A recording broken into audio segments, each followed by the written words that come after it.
Okay, I thought I would read out the paper that I wrote for the conference that happened, the Graduate Symposium in Princeton over the summer.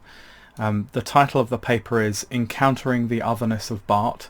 A New Testament scholar reads Der Römerbrief, chapters 8 to 16. I was asked, you see, together with a systematic theologian, to contribute to the symposium on Barth's Romans commentary, particularly chapters 8 to 16, but to do so as a New Testament scholar.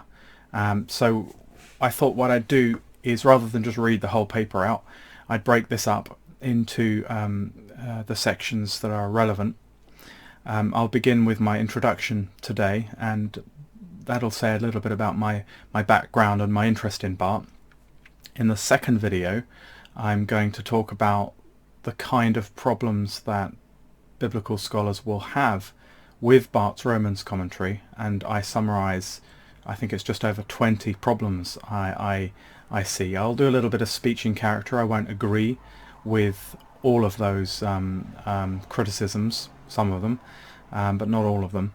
Then in the second part and the third video, I will offer Barth's defence and supplement his defence with a few thoughts of my own, before turning it on its head to ask what Barth might teach biblical scholarship as well. And this is pertinent for me. I am presently researching for the NICNT commentary on 2 Corinthians, and I think I've got something to learn from Barth.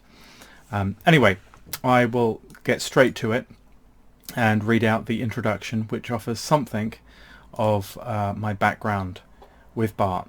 I began by expressing my thanks to Kate, who organised the conference.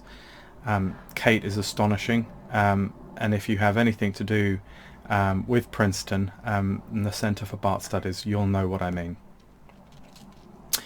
I hope that you will permit me to indulge a personal aside to start, as Karl Barth has played a key part in my own personal and theological development. Having emerged from a very conservative evangelical background, the process of beginning doctoral studies while living in Germany painfully exposed some of the unhealthy and problematic commitments I had vis-à-vis theology's subject, the nature of Holy Scripture, ecclesial exclusivism, and much more besides.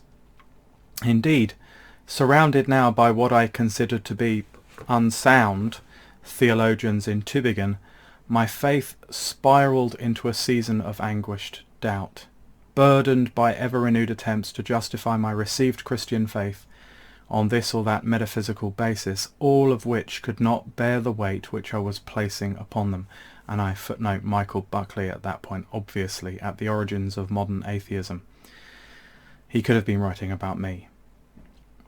Barth's theology slowly entered the fray, and in one particular Christmas service in the local Landeskirche, it dawned upon me that my doubts and struggles were the symptom of a theology in which I took myself too seriously. I had forgotten my place, that God is God.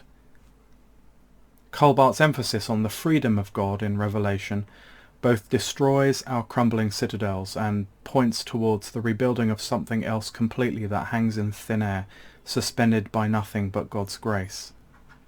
Following these events, a friend kindly gifted me many of the Gesamtausgabe, plus the entire Kirchliche Dogmatik, you know who you are, and so began my journey with Barth, which then shaped my academic engagement with Paul in profound ways.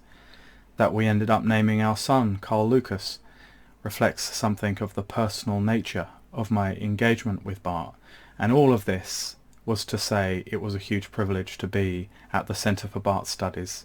That year of all years, 100 years since the publication of the first edition of Barth's Romans commentary, 50 years since his death. But I said all of that not to suggest that I am a Barth expert. I am a Barth dilettante, and I'm going to offer my thoughts on Barth's Romans commentary on chapters 8 to 16 as a Pauline New Testament specialist. So again, in the next video, I'm going to catalogue some of the concerns that New Testament scholars might have when reading Barth's commentary, Then I'm going to present a response in the third video to some of those concerns before thinking about what Barth's commentary might teach New Testament scholarship.